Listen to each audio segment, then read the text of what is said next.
तो अभी हम पढ़ने वाले हैं धारावाही वृत्ताकार लूप के केंद्र पर चुंबकीय क्षेत्र। ठीक है, इसके लिए क्या लिए हैं, एक वृत्ताकार क्या लिए हैं, धारावाही चालक लिए हैं, है ना, जिसका केंद्र क्या माने हैं, ओ माने हैं, और त्रिज्या क्या है, आर है।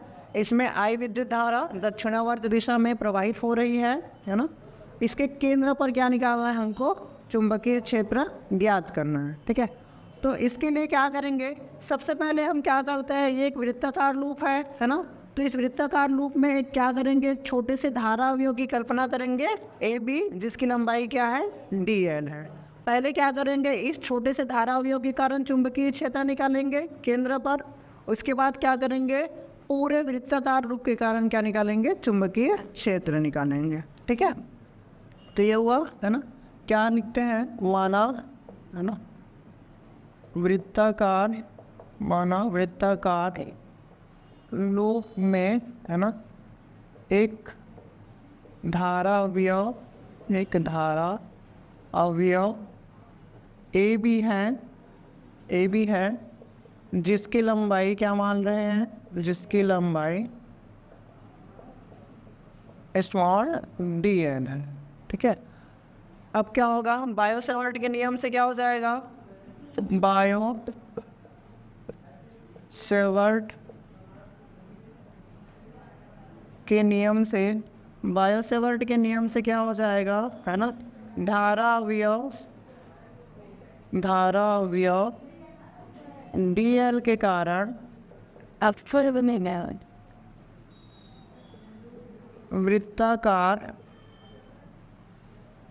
वृत्ताकार लूप के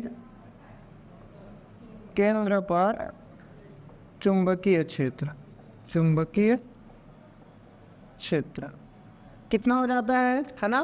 क्या लिखते हैं हम लोग, डी बी बराबर लिखते हैं म्यू नॉट अपॉन 4 पाई, यहाँ से लिखते हैं आई अपॉन डी, है ना, और क्या लिखते हैं डी एल, सॉरी यहाँ पे आर स्क्वायर होता है sine theta, D N sine theta, यही होता है। ठीक है, यहाँ से देखो हम कहाँ पे निकाल रहे हैं, इसके केंद्र पे निकाल रहे हैं, है ना।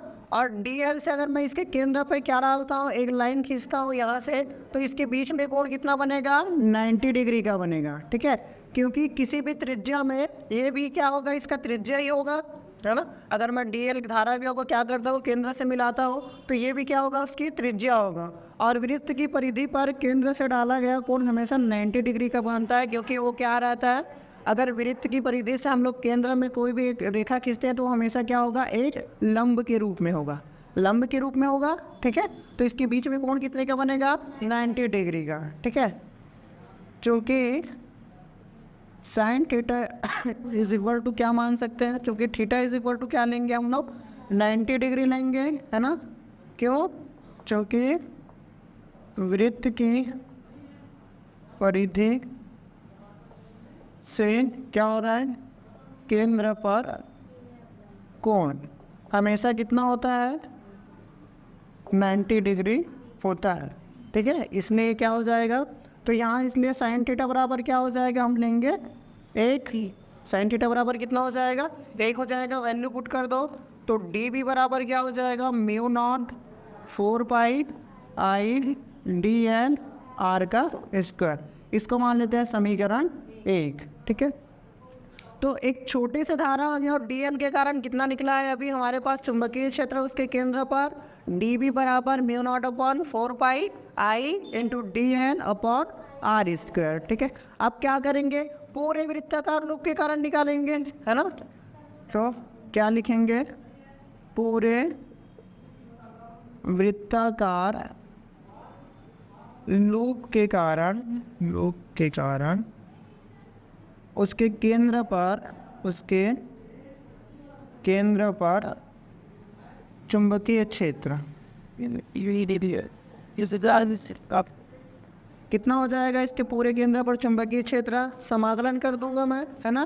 तो क्या हो जाएगा, integration D B is equal to integration mu naught 4 pi I upon R का स्क्वायर, और ये हो जाएगा डी एल। ठीक है, इसका क्या हो जाएगा, ये हो जाएगा आपका बी, कांस्टेंट पूरा वैल्यू पूरा बाहर आ जाएगा, 4 पाई आई और आर स्क्वायर क्या हो गया आपका बाहर आया, यहाँ पे क्या बच गया इंटीग्रेशन डी एल।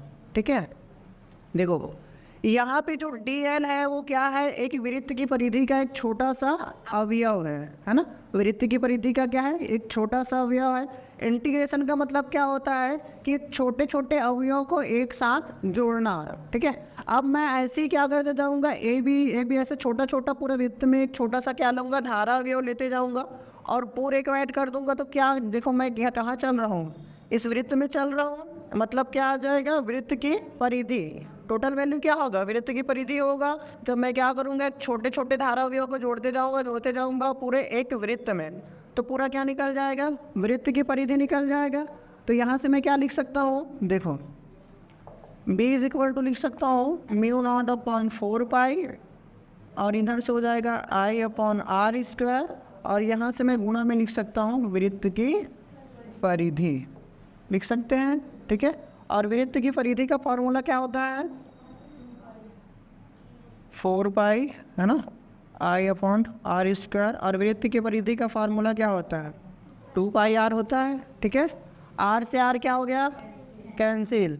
ठीक है, और 2 पाई से 4 पाई क्या हो जाएगा 2 टाइम्स में चला जाएगा, तो क्या आ जाएगा b इज इक्वल टू आ जाएगा आपके पास म्यू नॉट, और इधर आ जाएगा आपके पास 2 और ये आई, और यहाँ से आर, इतना बचेगा।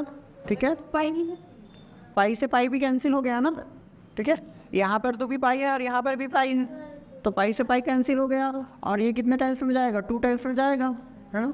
क्या बच जाएगा आपके पास बी स्क्वायर, और ये हो जाएगा म्यू नॉट आई, और ये बटे में 2r, ये आया। ठीक है, आपके पास क्या आ गया, धारावाही वृत्ताकार लूप के कारण केंद्र पर उसके चुंबकीय, ये आया है हमारे पास व्यंजक। क्या आया है, b is equal to mu naught into I और 2r। ठीक है, यदि अब हम क्या लिखते हैं, यदि वृत्ताकार लूप में फेरों की संख्या क्या मानते हैं, कैपिटल N मानते हैं, है ना। क्या लेंगे, यदि वृत्ताकार लूप में फेरों की संख्या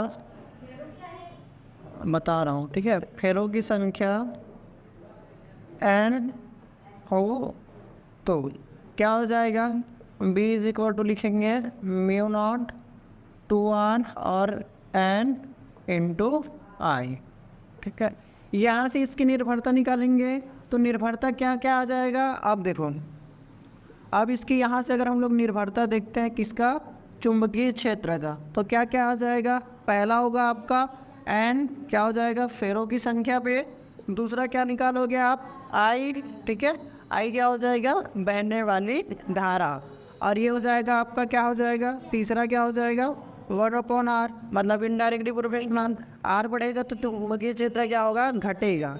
ठीक है, फेरों की संख्या बढ़ेगा तो चुंबकीय क्षेत्र क्या होगा बढ़ेगा, उसकी तीव्रता, धारा के मान बढ़ेगा तो उसकी चुंबकीय क्षेत्र की तीव्रता क्या होगा बढ़ेगा।